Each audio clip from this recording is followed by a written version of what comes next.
Today, in Episode 2, we move into a new and exciting chapter of history, the Iron Age. We're going to watch Italy transform before our eyes. Bronze tools and weapons will be replaced by stronger iron. Hilltop villages will grow into organized settlements, and a new people will rise. The Villanovans, the very first Proto-Etruscans. This is the moment when society changes forever. Social classes begin to form, trade networks expand, and new beliefs about life, death, and the gods emerge. And most importantly, we'll see how these Villanovans, these masters of metal and trade, set the foundation for the powerful Etruscan civilization, which in turn would inspire Rome itself. So, if you're ready, let's step into the past once again and uncover how Italy's first real cities were born, how warriors and traders shaped society, and how faith, fire, and ambition turned simple tribes into the first architects of civilization in this land. This is the story of the Villanovan and Apennine cultures, the Proto-Etruscans. Let us start this episode by exploring the Apennine tribes. Echoes of the Bronze Age, the Apennine legacy. Imagine the scene. The Apennine Mountains, around 1200 to 900 BCE. The Bronze Age is in its twilight. Small tribal communities are scattered across hilltops and valleys. The air is filled with the sounds of goats bleating, the hammering of bronze tools, and the rhythmic chants of farmers turning the soil. The people who lived here, now known as the Apennine Culture, were pastoralists and early farmers. Their lives were bound to the rugged terrain, steep hillsides for grazing sheep and goats, fertile valleys for growing barley, wheat, and lentils. Most Apennine settlements were temporary or semi-permanent, built near seasonal grazing grounds. The Apennine world was organized into tribal communities. Each tribe was likely based on extended families or clans. Leadership was not inherited kingship, but rather earned through wealth and skill. The wealthiest herders, skilled warriors, or wise elders acted as chieftains, while men hunted, herded, and sometimes fought.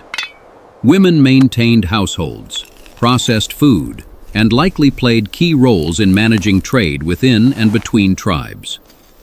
Burial evidence suggests that some women were buried with ornaments made of bronze and amber beads, proof that they were valued members of their society. The Apennines were far from isolated. Trade networks connected them to the wider Mediterranean world.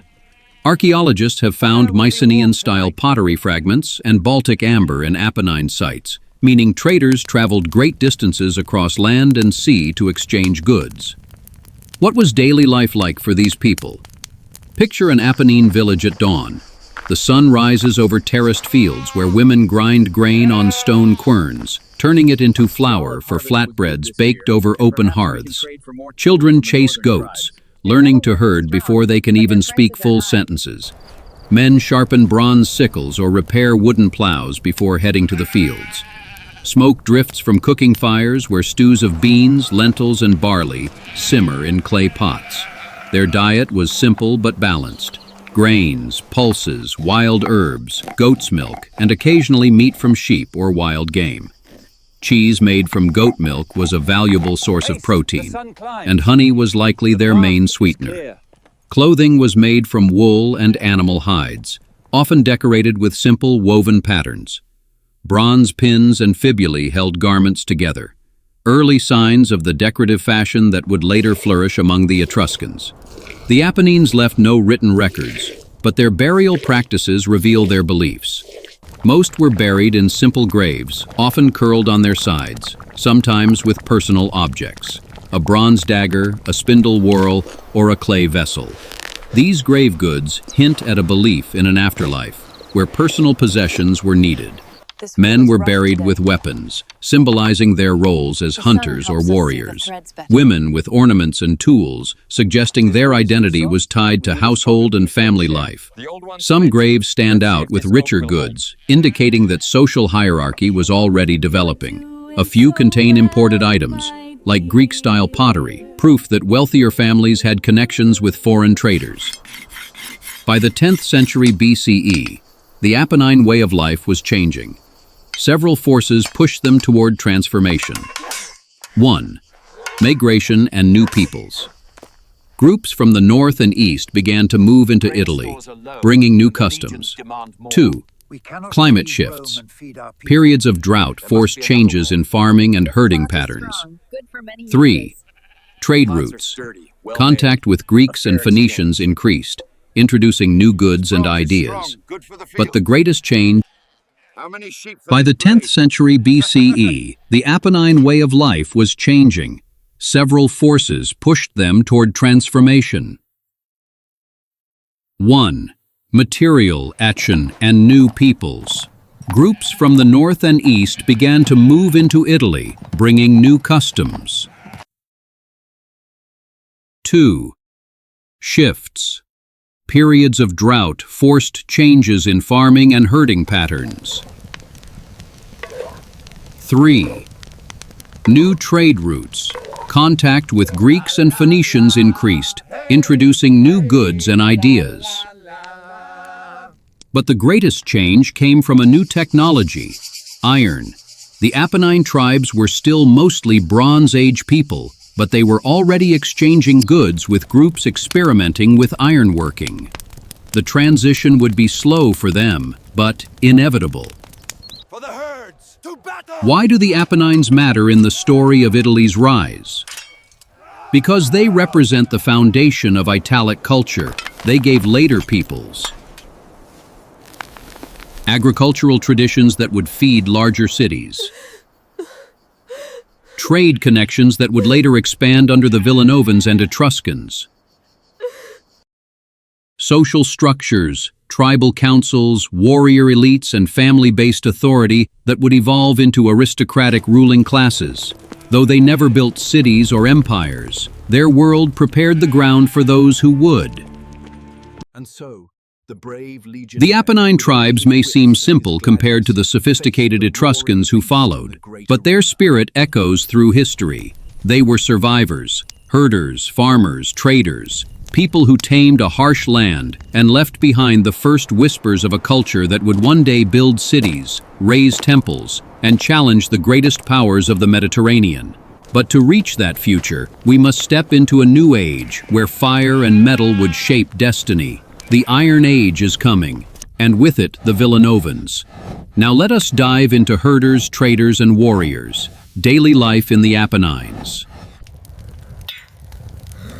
To understand the world that gave birth to the Villanovans, we must first step into the daily life of their ancestors, the Apennine tribes.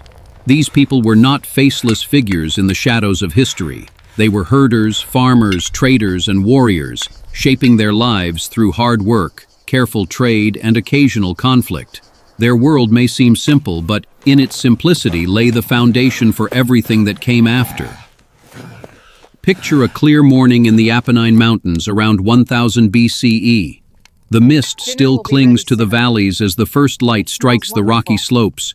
A small village of oval-shaped huts comes to life.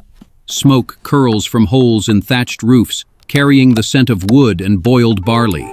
Men lead goats and sheep from enclosures, driving them along well-worn mountain paths to graze on the rocky slopes. Herding was not just a way of life, it was wealth. A man's social standing was measured in livestock. Women kneel outside the huts, grinding barley and emmer wheat on stone slabs. The rhythmic scraping fills the air as they prepare flatbreads baked on hot stones. Lentil and bean stews simmer in clay pots, flavored with wild herbs like fennel and thyme. Occasionally they add meat, usually goat or pig, reserved for special occasions. Cheese made from goat milk is carefully wrapped in cloth, stored for winter months. Children run barefoot through the village. chasing a lamb or rolling wooden toys carved by their fathers. From an early age, boys are taught to herd and defend the flock, while girls learn weaving, spinning wool, and helping with food preparation. The huts of the Apennine tribes were practical, but not without charm. Built from wooden frames, mud plaster, and thatched roofs, they were usually one-room structures with a central hearth. Beds were simple, made of straw and animal skins. Yet personal touches existed. Walls sometimes decorated with carved wooden panels or hanging woven mats. Clothing was mostly wool and animal hides. Men wore short tunics or simple cloaks fastened with bronze pins, while women draped themselves in long woolen garments secured with fibulae, decorative brooches. These fibulae, often made of bronze or bone, were among the earliest forms of personal adornment and status symbols. Some wealthier women wore amber beads from the Baltic or glass ornaments traded from far-off lands. Even in this early stage, fashion expressed identity and social rank.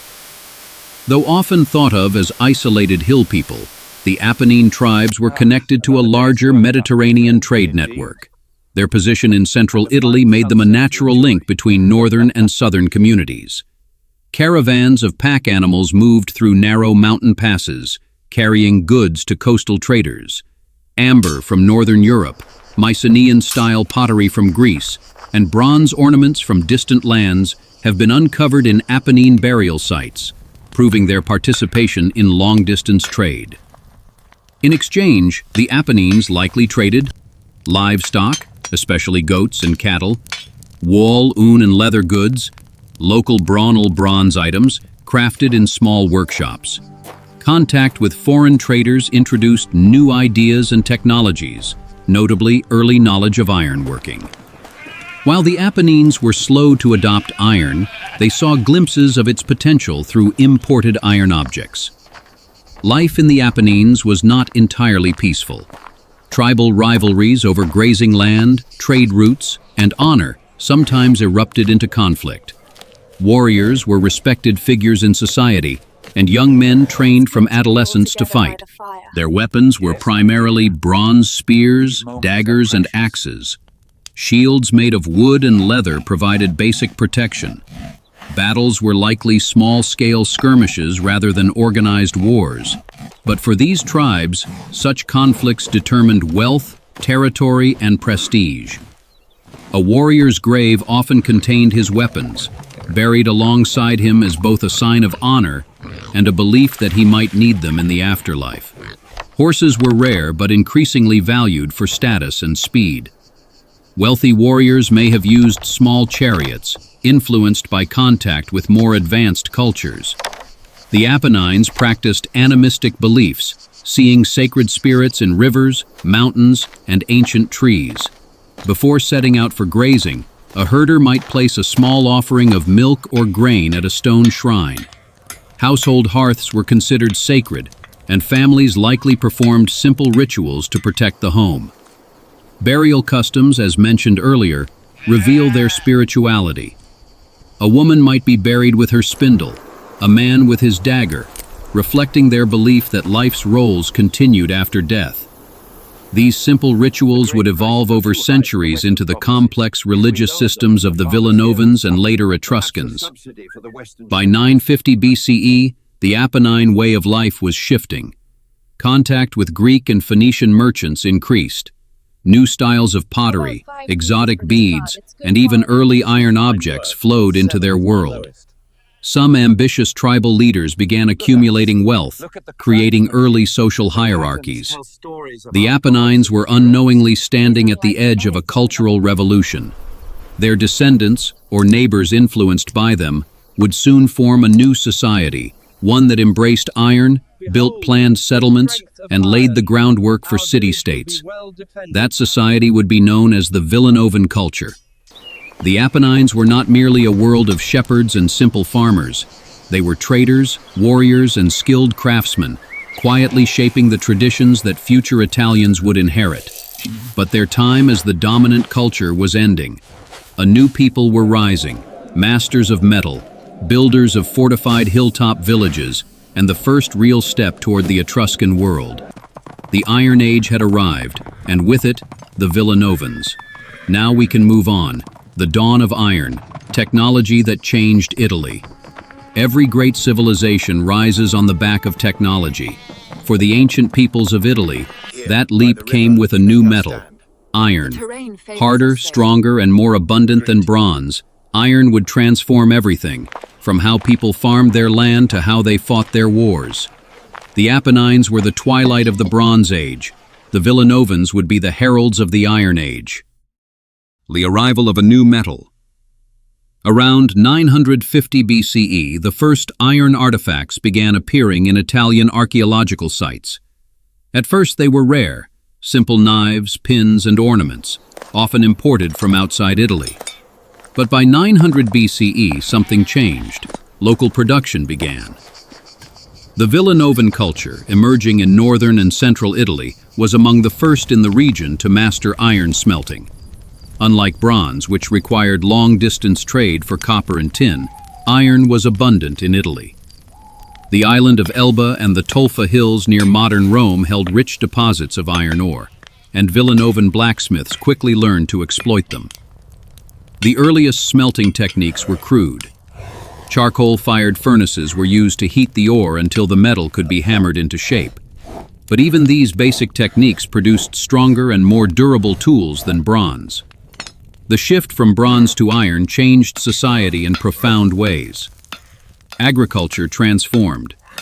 Iron plows could cut deeper into the soil, making it possible to farm larger areas and tougher ground.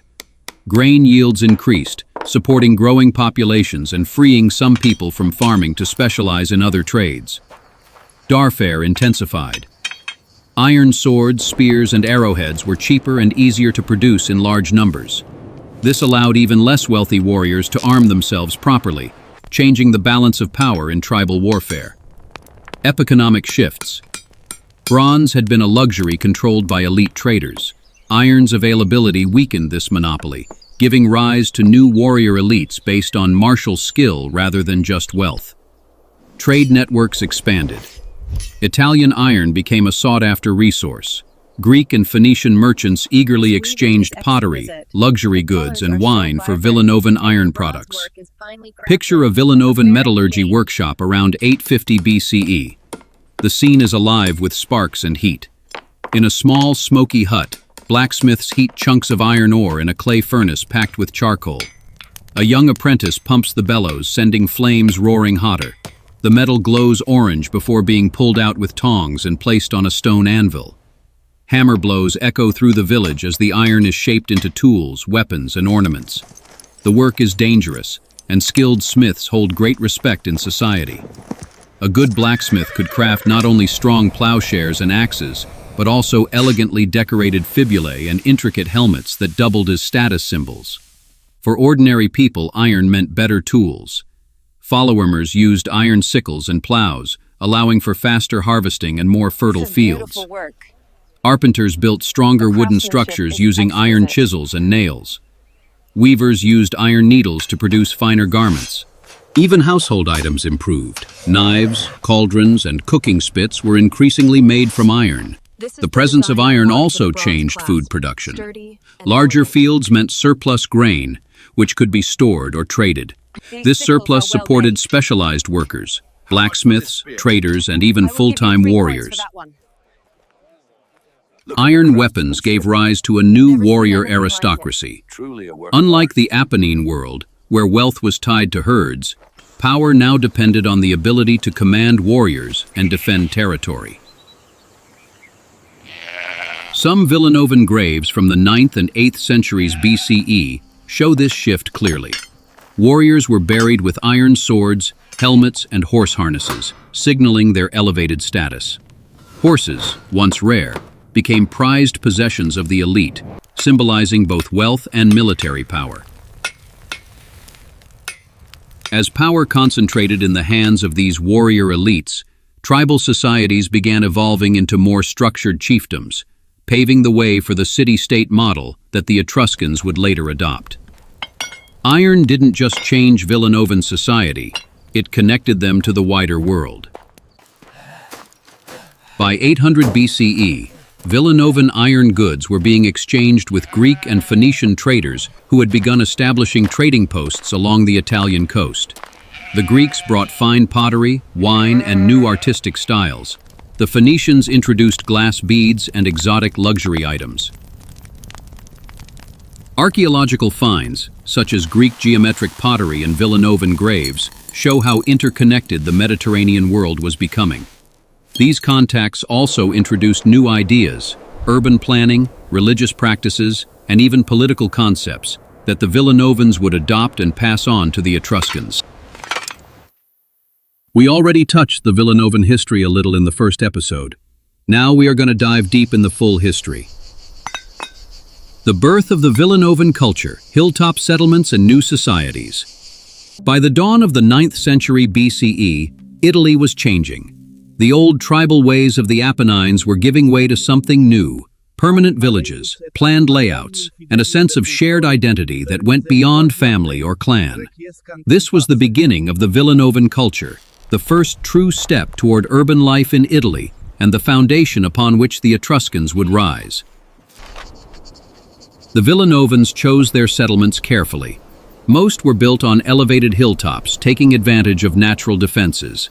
Archaeologists have identified Villanovan sites in Emilia-Romagna, Tuscany, Lazio, and Campania, with some of the most important settlements near Bologna, Tarquinia, and Vulci, names that would later echo as major Etruscan cities. The layout of these villages was remarkably organized for its time. Instead of scattered huts, Villanovan settlements show rows of rectangular houses, sometimes aligned in what appears to be an early form of street planning. This shift from temporary tribal camps to permanent planned villages represents a profound social change. People were no longer just families surviving together. They were communities. The choice of hilltops also reveals their mindset. Defense was a priority, suggesting a world of rivalries and competition between neighboring groups. But it also reflects their growing ambition to control the fertile valleys below. Villanovan houses were rectangular, built with wooden frames, wattle and daub walls, and thatched roofs. Some even had stone foundations, a sign of increasing permanence. Inside, a central hearth provided heat and light, while clay or stone benches lined the walls. Life inside these homes was busy and communal. Families of 5 to 10 people shared the space, sleeping on straw mats or raised wooden platforms. Domestic tools found in excavations give us a vivid picture. Clay cooking pots and bronze cauldrons show they boiled grains, stewed vegetables, and cooked meat over open flames. Spindle whorls and loom weights reveal that women wove wool into thick garments, a skill that would later produce the rich textiles of Etruscan aristocrats. The Villanovan economy combined farming, herding, and specialized crafts. Men's work.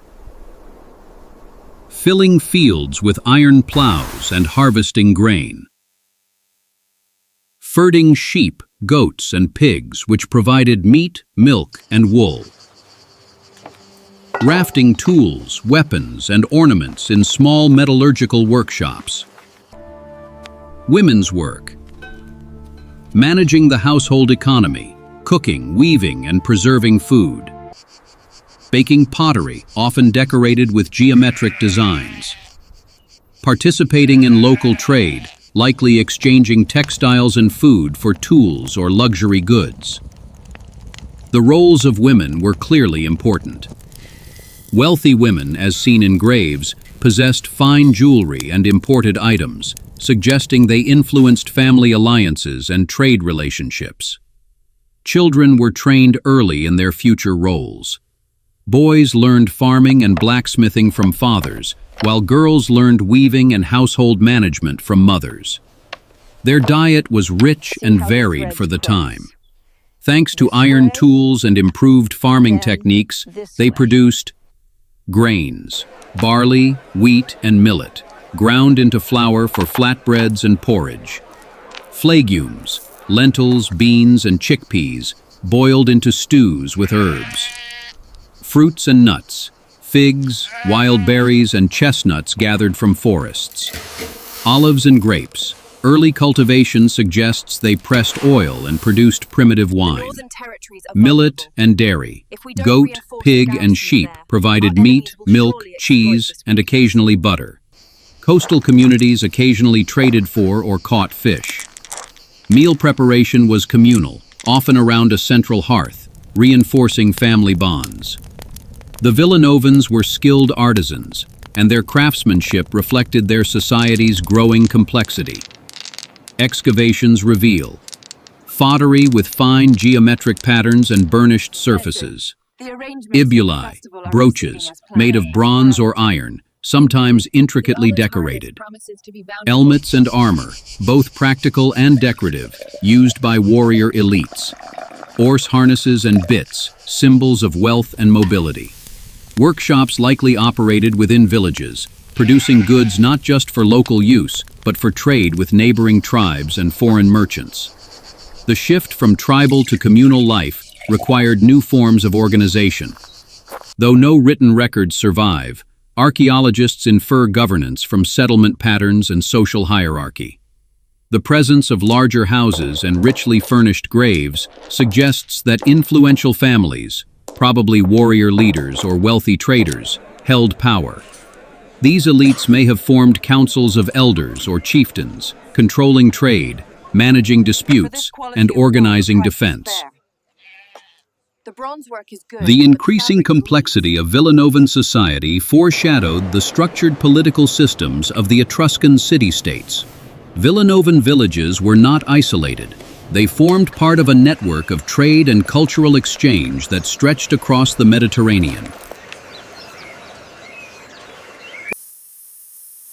Excavations reveal Greek geometric pottery in Villanovan graves, Phoenician glass beads and exotic amber from the Baltic, imported ivory ornaments likely traded through coastal intermediaries. These connections brought new ideas, artistic styles, religious concepts, and even city planning methods that the Villanovans would later adopt and adapt.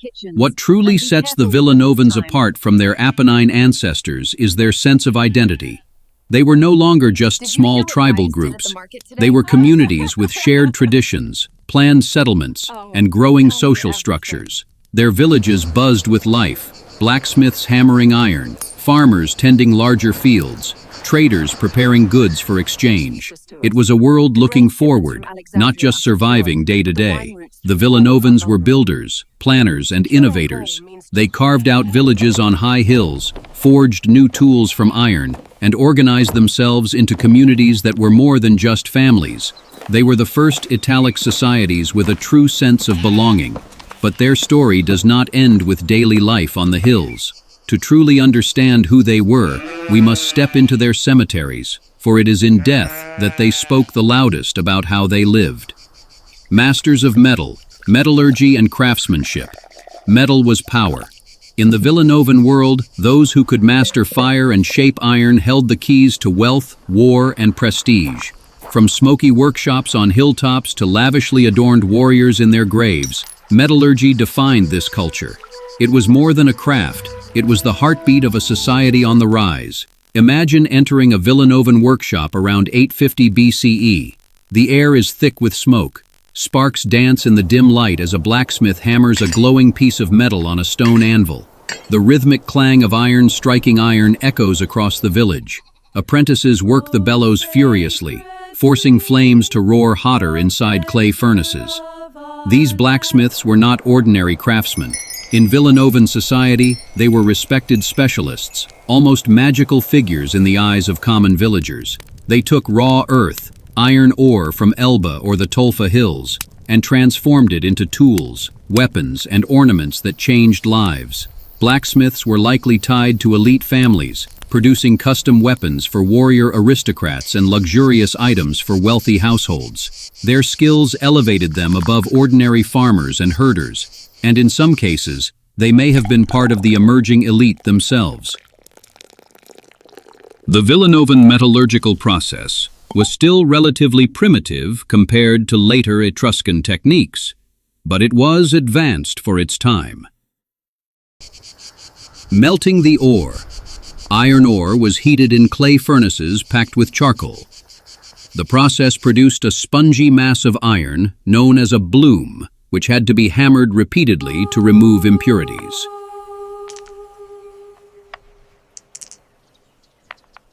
Orging the metal. Skilled blacksmiths reheated and hammered the metal into shape, quenching it in water to harden it. Though they lacked the knowledge of full steel making, the results were stronger than any bronze tool. Bronze work continues. Bronze did not disappear.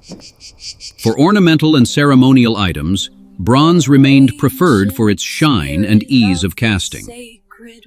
Villanovans often combined both metals, making bronze-decorated iron weapons or bronze jewelry with iron fittings. Warrior graves reveal how metallurgy transformed warfare. Sarin swords and spears, longer, sharper, and more durable than bronze weapons. Helmets.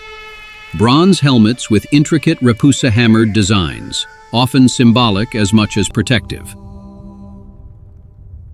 Sarin's equipment. Bronze and iron bits, harness fittings, and even miniature chariot pieces appear in elite graves, marking the growing importance of cavalry.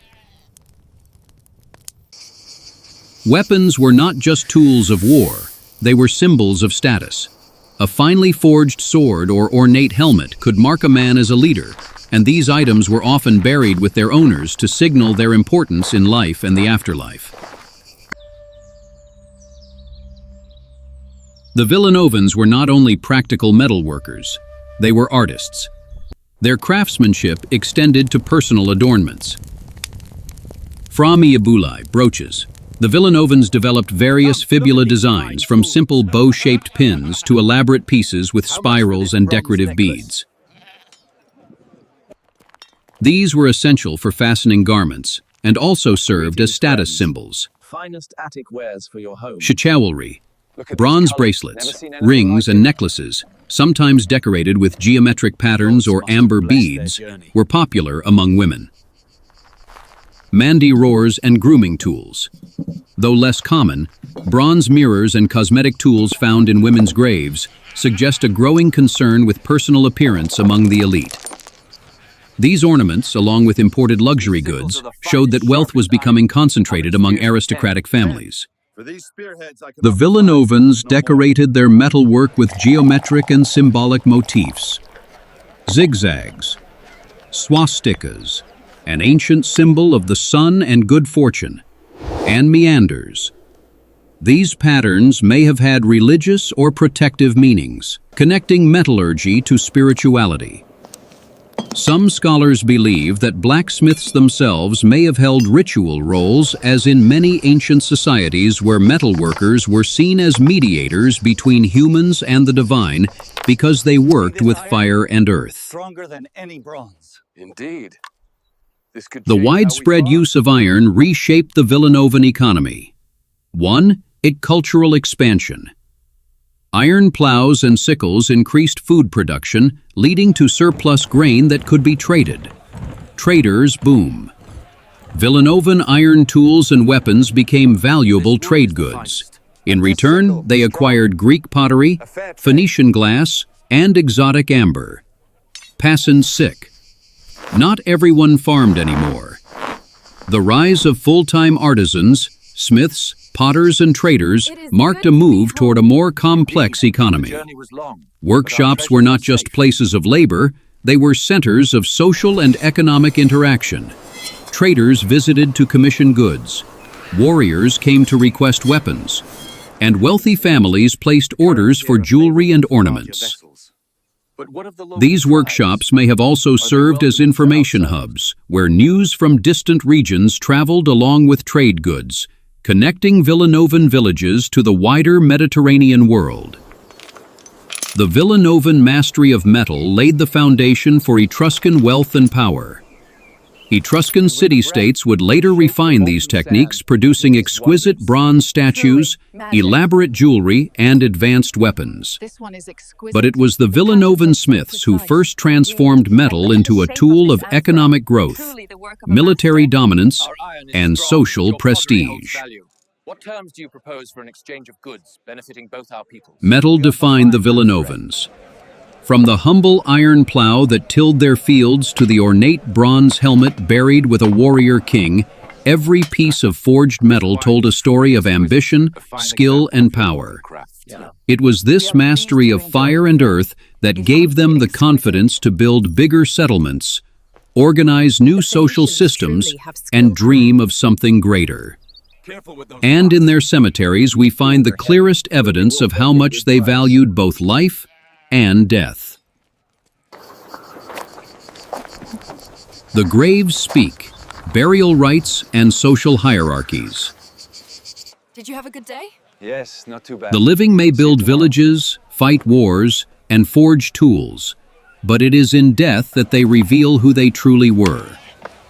The Villanovans spoke through their graves, urns shaped like huts, weapons buried with warriors, jewelry laid beside women of power. These silent cemeteries tell us about their beliefs, their wealth, and the birth of a new social order that would shape the future of Italy. Across Emilia-Romagna, Tuscany, and Lazio, archaeologists have uncovered Villanovan cemeteries, neat rows of burials, often just outside their hilltop settlements. Unlike the scattered and modest graves of the Apennine tribes, Villanovan cemeteries were organized, suggesting a society that viewed death as a communal, almost sacred affair. The most famous sites, like Villanova near Bologna, Tarquinia, and Vulci, have yielded hundreds of graves. Each burial tells a different story, from humble peasants to powerful elites who ruled villages and controlled trade. The Villanovans practiced cremation, a significant shift from the inhumation, body burial, of earlier Italic peoples. Ashes were placed in biconical urns, two clay vessels fitted together, resembling a pointed jar. These urns were then buried in shallow pits, often covered with a stone slab. Many urns were decorated with geometric motifs, zigzags, chevrons, and swastikas, symbols that may have represented life, death, or protection in the afterlife. Some urns even had miniature helmets or bowls as lids, marking the gender or status of the deceased. Perhaps the most striking were hut urns shaped like miniature houses, complete with doorways and roofs. These symbolic homes for the dead suggest a belief that life continued in another world where the deceased would need shelter. Grave goods varied greatly, offering a clear picture of social stratification. Ordinary graves. Most Villanovans were buried with modest items, simple pottery, bronze pins, or tools. These represent farmers, herders, and common villagers. Warrior graves. Some cremation urns were placed in larger pits, surrounded by iron swords, bronze helmets, spearheads, and horse harnesses. Such burials belonged to elite warriors or chieftains. Female graves have sometimes contained bronze mirrors, jewelry, amber beads, and imported luxury items like Phoenician glass or Greek pottery. These women likely belonged to influential families, managing trade and alliances. Child Syncphus. In the United States, the differences in burials mark a critical shift in Villanovan society. Unlike the relatively egalitarian Apennine world, the Villanovans were developing clear social classes. Warrior elites, powerful families controlling trade and warfare, traders and artisans, blacksmiths and merchants gaining prestige through valuable goods, farmers and herders, the majority of the population with simpler burials. This hierarchy foreshadows the structured aristocracy of the Etruscan city-states. The richness of some female graves suggests that women played an important role in Villanovan society. Jewelry, fine textiles, and imported luxury goods buried with them indicate not just wealth, but influence. Some historians argue that Villanovan women may have been involved in religious ceremonies or acted as diplomatic figures, marrying into other powerful families to strengthen alliances. In this way, women became key players in the growing political landscape. The elaborate burials reveal a complex belief in an afterlife. Cremation itself may have had ritual significance, a symbolic purification by fire. Grave goods imply that the dead were thought to continue their daily roles after death. Warriors took their weapons to fight in the next world. Women carried their ornaments and tools, perhaps continuing to weave or manage households in the afterlife. Hut urns suggest a belief in a spiritual home for the soul. These beliefs laid the foundation for Etruscan funerary traditions, which would later include grand tombs, elaborate banquets for the dead, and rich artistic depictions of the afterlife. Some of the most significant finds include Massahet Cemetery, Bologna, over 200 cremation urns, many with decorative motifs and imported goods. Tarquinia Necropolis, early Villanovan graves beneath what would later become the famous painted Etruscan tombs. Olki finds, high-status warrior graves with bronze helmets and horse gear, indicating the early rise of mounted elites. Each discovery adds to the picture of a society growing more complex, more ambitious, and more connected to the broader Mediterranean world. The Villanovan cemeteries are more than places of mourning. They are evidence of a society transitioning from tribal life to proto-urban organization. Large, organized cemeteries required community planning and shared rituals, reflecting an emerging sense of collective identity. The warrior elites buried with their weapons would become the ruling aristocrats of future city-states.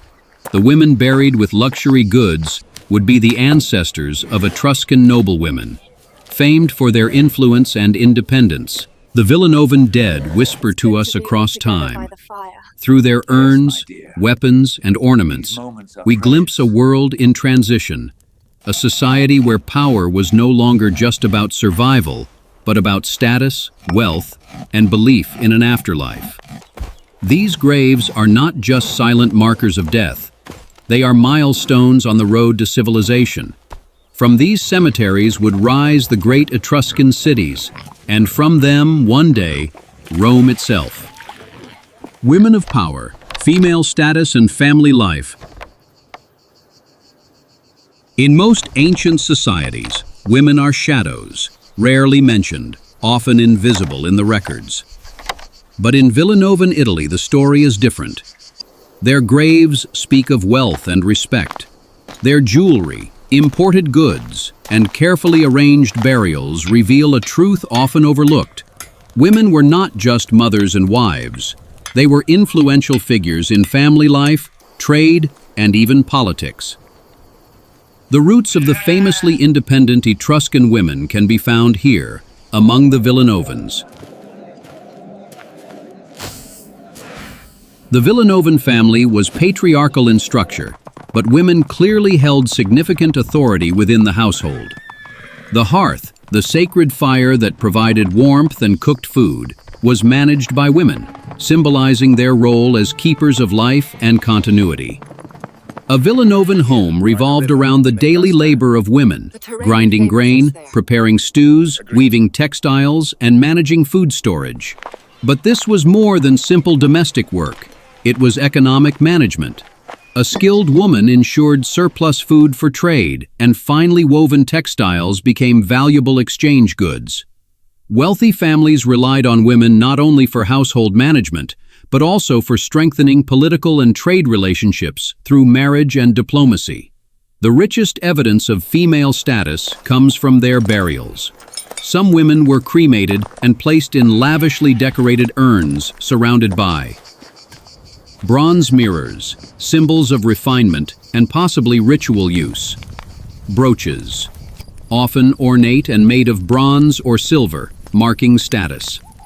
Lure, amber beads from the Baltic, glass ornaments from Phoenicia, and finely crafted bronze rings.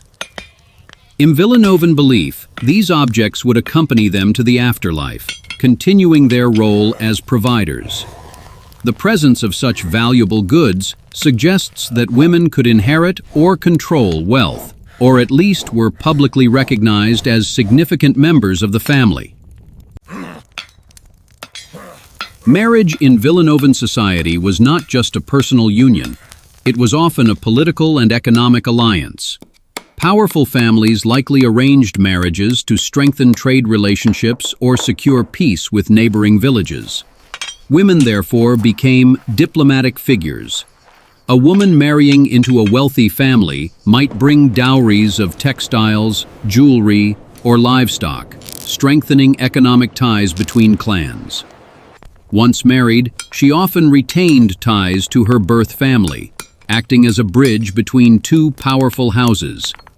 This practice laid the groundwork for the Etruscan tradition, where noble women were known for participating in social and political life, attending banquets, and even influencing. This practice laid the groundwork for the Etruscan tradition, where noble women were known for participating in social and political life, attending banquets, and even influencing public decisions. Archaeological evidence suggests women may have had roles in religious rituals. Certain graves contain objects like, possibly used in offerings, decorated mirrors and bowls, which may have held ritual significance, symbols engraved on jewelry, resembling solar and fertility motifs. Women may have acted as priestesses or ritual leaders within family or community shrines, especially in rites concerning fertility, childbirth, and household protection. This spiritual influence added to their authority in society. To picture the life of a Villanovan woman, imagine a day in a wealthy household around 800 BCE. At dawn, she tends to the household fire, offering a small pinch of grain to the hearth as a blessing. She oversees servants or younger family members preparing food for the day: barley bread, lentil stew, and goat cheese. By mid-morning, she sits at a loom, weaving wool into fine textiles. The patterns she chooses may later be traded with Greek merchants in exchange for imported pottery. She wears a woolen dress fastened with bronze fibulae, her amber beads catching the sunlight. By evening, she joins her husband or male relatives in discussions about trade and alliances. Though she does not fight or formally lead, her advice carries weight, especially concerning marriages or relationships with neighboring families. The status of Villanovan women was a step above that of their Apennine ancestors. Apennine women, while respected within family life, rarely had such clear displays of wealth or influence. The Villanovan shift toward hereditary aristocracy meant elite women gained more visibility, symbolizing family honor through their adornments and acting as custodians of wealth. This growing respect for women foreshadows the later Etruscan noble women, who were famously depicted sitting alongside men at banquets, something unthinkable in most other ancient Mediterranean societies. The Villanovan treatment of women is crucial to understanding later Etruscan society. When the Etruscans emerged, their women were among the most liberated in the ancient world known for. Participating in public banquets, being named in inscriptions alongside their husbands, these cultural norms did not appear overnight. They evolved from Villanovan traditions where women already held status, wealth, and influence within family. Faith in fire and earth, religion and early Etruscan beliefs. The Villanovans lived in a world where every tree, river, and stone carried a spirit. They worshipped with fire, offered gifts to the earth, and buried their dead with care to ensure safe passage to the next life. Their beliefs were simple yet profound, and from these early rituals grew the complex symbolic religion of the Etruscans. To understand their faith is to step into a world where nature and the divine were one and the same. Villanovan spirituality was rooted in animism, the belief that natural elements possessed spirits or divine forces. Sacred groves, springs, and hilltops served as places of worship. Mountains were seen as the homes of powerful spirits, while rivers and wells were believed to hold life-giving forces. The hearth, the center of every home, was sacred. Families likely offered small portions of grain or wine to the household fire, asking for protection and prosperity. Archaeologists have found burnt offerings and ash deposits in some domestic sites, supporting the idea of these simple household rituals. The Villanovans believed in a world filled with unseen powers, and every action, from planting crops to forging metal, was done with respect for these divine forces. The Villanovans chose cremation over burial, and this was no mere practical choice. It was a spiritual act. Fire was viewed as a purifying force, capable of cleansing the soul before its journey to the afterlife. The ashes were placed in biconical urns, sometimes with lids shaped like helmets for men or bowls for women.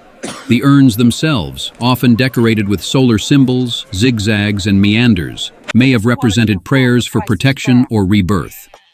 The bronze work is good, but the fabric... Some of the most fascinating urns were the hut-shaped urns, miniature clay houses symbolizing the home of the soul in the next world. These urns show a belief that life after death mirrored life on Earth. One needed a home, possessions, and possibly even status in the spiritual realm. Archaeologists have discovered votive offerings, small objects dedicated to deities or spirits, in Villanovan sites. These include, perhaps given by warriors for protection in battle. Bronze figurines of animals or humans, likely used in fertility or hunting rituals.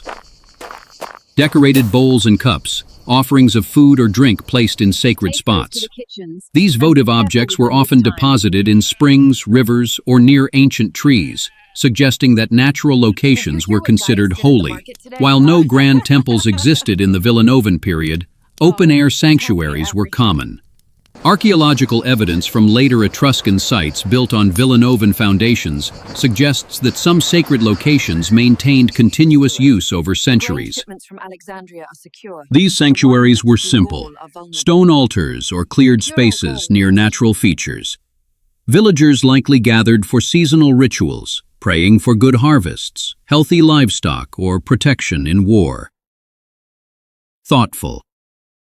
Who led these ceremonies? While there are no written records, scholars speculate that ritual specialists or priests existed even in Villanovan society. Women, as seen from their grave goods and symbolic objects, may have played important roles in family or fertility rituals. The act of cremation itself suggests organized ritual, the preparation of the body, the burning of possessions, and the careful placement of ashes all point to ceremonial practice performed by designated community members. Villanovan art is filled with symbolic motifs, ragaskas and solar circles, symbols of the sun, life, and renewal. Ragastine patterns, possibly linked to fertility or protection. Geometric meanders, a symbol of eternity and the cyclical nature of life. These motifs appear on urns, fibulae, and even weapons, showing that religion and daily life were intertwined. The grave goods buried with the dead suggest that the Villanovans believed the afterlife was a continuation of earthly existence. Warriors took their swords and helmets, women their weaving tools and ornaments. Wealthy families buried luxury items, perhaps to maintain their social rank in the spiritual world. The presence of food vessels and drinking cups in graves may indicate a belief in banquets or feasting in the afterlife, an idea that the Etruscans would later develop into elaborate funerary banquets and tomb paintings. The Villanovan religious worldview laid the groundwork for the Etruscan religion, which would become one of the most complex in the ancient Mediterranean. Circid nature. The Etruscans inherited the Villanovan reverence for natural features, building temples on hilltops and near springs. Divination and ritual specialists. The Etruscans developed an entire class of priests and soothsayers, but their roots lie in the simple rituals of their Villanovan ancestors. Funerary traditions. Etruscan tombs, filled with luxury goods and painted with scenes of feasting, are a direct evolution of the Villanovan practice of sending the dead into the afterlife with possessions. The Villanovans provided the spiritual framework that would flourish under the Etruscans and later influence Roman religion. Archaeological insights. Key discoveries that illuminate Villanovan religious life include antuary remains at Tarquinia, early ritual deposits beneath later Etruscan temples, urns from Cerveteri, some of the most detailed examples with miniature doors and roof tiles. Vanderbilt figurines from Vulci, tiny bronze animals and warriors offered to unknown deities. These finds paint a picture of a society that respected its gods, honored its dead, and believed deep trade, contact, and cultural exchange. Greeks, Phoenicians, and Italic tribes. The Villanovans were not an isolated mountain people. They stood at the crossroads of a Mediterranean world buzzing with trade, migration, and cultural exchange. Through iron, amber, pottery, and ideas, they forged connections with Greeks, Phoenicians, and neighboring Italic tribes. These exchanges transformed them from simple hilltop villagers into a society ready to build cities and shape history. By the 9th and 8th centuries BCE, the Mediterranean was alive with trade. Greek city-states were expanding their influence. Phoenician merchants sailed from the Levant to establish trading posts in the west, and Italian tribes exchanged goods across mountains and coasts. The Villanovans, strategically located in central and northern Italy, became active participants in this growing network.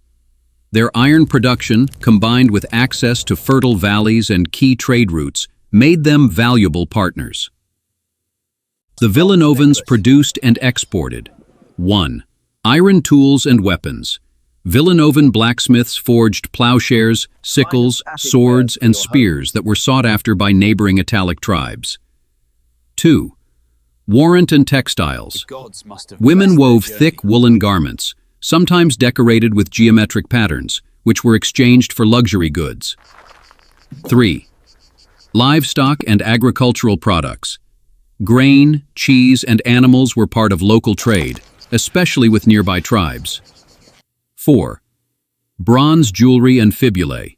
Finely crafted bronze ornaments were traded as both functional and decorative items. In return, they imported luxury goods that symbolized status among the elite. The arrival of Greek traders around the 8th century BCE brought new goods and ideas. Greek geometric pottery, with its elegant black and red designs, became a prized possession among Villanovan elites. Greek pottery wasn't just functional, it was a status symbol. Warriors and wealthy families buried Greek vessels in their graves, displaying their connection to distant, sophisticated cultures. Through these Greek contacts, the Villanovans were also introduced to new artistic styles, improved pottery techniques, and possibly early concepts of urban planning, which would later influence the development of Etruscan cities. The Phoenicians, the master sailors of the Mediterranean, established trading posts in Sardinia and along the Italian coast. They brought glass beads of vibrant colors used as jewelry, ovafens carved with intricate patterns, exotic perfumes and oils stored in decorated containers. These luxury items appear in Villanovan graves, especially those of women, highlighting how Phoenician trade appealed to the wealthy aristocracy. Trade brought more than objects. It brought ideas and cultural practices. 1. Artistic influence. Villanovan geometric motifs began to show Greek and Eastern Mediterranean patterns. 2. Reconstructed ideas. Contact with foreign merchants may have introduced new symbols, reinforcing Villanovan beliefs in divine protection and fertility. 3. Urban concepts. Exposure to more developed city-states inspired Villanovans to experiment with larger organized settlements. The Villanovans also traded with and influenced other Italic tribes, Umbrians, Latins, and Sabines. Their iron-working skills spread across the peninsula, and their ornaments and pottery styles were copied by neighboring cultures. These interactions weren't always peaceful. Competition for trade routes and resources likely caused skirmishes with rival tribes. Still, the Villanovans' growing economic power often gave them the upper hand. Trade reshaped Villanovan society. Wealth from commerce created powerful merchant families, while access to imported weapons and horses strengthened warrior elites. A man who could display a Greek amphora or a Phoenician glass bead was more than rich. He was connected to the larger world. Such items became tools of political power, used to secure alliances and display dominance. The aristocracy that would later dominate Etruscan city-states was born in this era of growing trade and contact. Excavations provide a clear picture of these connections. Arquinia graves contain Greek geometric pottery, suggesting high-status families had direct trade links. Otsai necropolis, rich warrior burials with imported goods, including Phoenician glass and Greek vessels. Buffalonia and Felsina sites reveal Villanovan-made fibulae imitating Greek designs, proof of cultural blending. These finds show a society absorbing foreign influences while retaining its own identity. Despite these foreign contacts, the Villanovans maintained their distinctive culture. They adopted useful technologies and luxurious goods, but kept their own burial customs, settlement structures, and artistic styles. This balance, open to influence yet proud of their traditions, would later define the Etruscans, who blended Greek, Phoenician, and Italic elements into a unique civilization. The Villanovans were no longer just hilltop villagers. They were merchants, artisans, and warriors, connected to the great trade networks of the Mediterranean. Their iron and wool traveled far. In return, they brought home exotic beads, fine pottery, and new ideas. Every foreign ship that docked on Italian shores carried not just goods, but the seeds of transformation. From these exchanges, a new society was emerging, one ready to build cities, craft art, and dominate the lands of Italy. The Proto-Etruscans were no longer just coming, they had arrived. From tribe to city-state, the Proto-Etruscan transformation. The Villanovans began as herders and farmers in simple hilltop villages. But by the 8th century BCE, they were something entirely new. Their mastery of iron, their growing wealth from trade, and their complex social structures pushed them beyond tribal life. They were becoming the first real urban society in Italy. This was the birth of the Proto-Etruscans, the ancestors of one of the greatest civilizations of the ancient world. Magic. Villanovan settlements, once modest clusters of huts, grew larger and more organized. Archaeological evidence from sites like Tarquinia, Veii, Vulci, and Felsina, modern Bologna, shows a clear transition. Hilltop villages expanded into proto-cities covering dozens of hectares. Street layouts became more regular, suggesting early planning. Commemorate facilities and communal spaces appeared, indicating shared resources and organized governance. This shift required cooperation among families and clans, replacing purely tribal leadership with more structured political authority. The growing complexity of society brought power into the hands of a few wealthy families. These aristocratic clans controlled 1. Trade and commerce. They managed connections with Greek and Phoenician merchants, securing luxury goods. 2. Staple and agriculture. Large estates emerged, worked by dependent farmers or slaves captured in conflicts. 3. Military power. Warrior elites, equipped with iron weapons and horses, enforced their authority. Graves from this period reveal immense wealth, lavish jewelry, imported pottery, and horse-drawn chariots buried with the elite. These families formed the backbone of the political system that would dominate Etruscan city-states. Although Villanovan society had no formal kings, the growth of urban centers required some form of governance. Archaeologists speculate that councils of elders or chieftains managed these communities, mediating disputes, organizing trade, and overseeing religious ceremonies. Over time, these councils likely evolved into the early political systems of the Etruscans, where powerful aristocratic families ruled through alliances and rivalries. The Villanovan economy underwent dramatic growth. Agricultural surplus. Iron tools allowed large-scale farming, producing grain and olives for trade. Artisan specialization. Blacksmiths, potters, and jewelers became full-time specialists, creating goods for local use and export. Longuard distance trade. Greek and Phoenician merchants regularly exchanged luxury goods for Villanovan iron and wool. This economic transformation fueled social stratification, with wealthy elites displaying their status through imported goods and elaborate burial rites. The Villanovans borrowed ideas from other cultures, but made them their own. Artistic influence. Greek geometric patterns blended with Villanovan motifs on pottery and jewelry. Golden ideas. Exposure to Greek city planning inspired proto-urban layouts, while maintaining distinct local traditions. Experimented evolution. Contact with foreign traders introduced new deities and symbols, enriching their animistic faith. By absorbing and adapting foreign influences, the Villanovans created a unique cultural identity, a hallmark of what would become Etruscan civilization. By the late 8th century BCE, the Villanovans were no longer just a culture. They were becoming a people with a shared identity.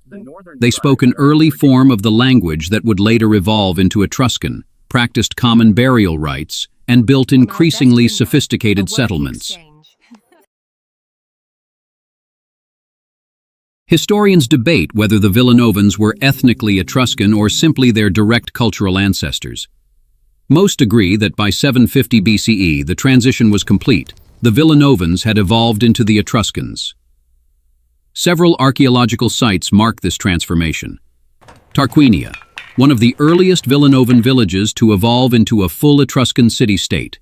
Frendi showed evidence of early city walls and organized public spaces. Valchilci and Cerveteri transitioned into major trade hubs, rich with imported Greek and Phoenician goods.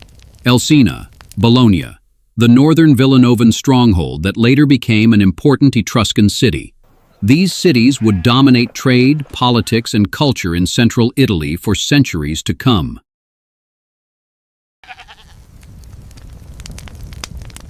For ordinary people, life continued much as before, farming, herding, and crafting, but they now lived in larger, more structured communities, surrounded by the influence of wealthy elites and foreign traders.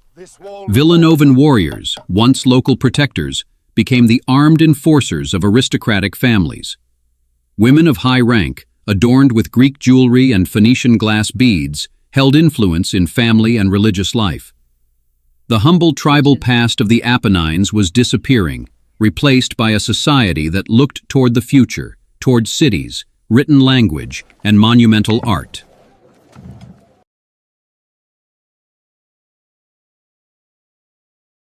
By 750 BCE, the Villanovan culture had transformed completely. The Etruscans emerged with structured city-states ruled by aristocrats, complex religious systems with organized priesthoods, advanced metallurgy, art, and trade networks, distinct cultural identity that would later influence Rome itself. The Villanovans may not have called themselves Etruscans, but they laid every stone of the foundation upon which that civilization would rise. The Villanovans began as herders in the mountains and ended as city builders on the plains. They tamed iron, embraced trade, and honored their dead with rituals that revealed both faith and ambition. From their ashes rose the Etruscans, a people who would dominate central Italy and pass their legacy to Rome. The story of Italy's greatness does not begin with Rome. It begins here, with the Villanovans, the first true architects of civilization in the land that would one day rule the world.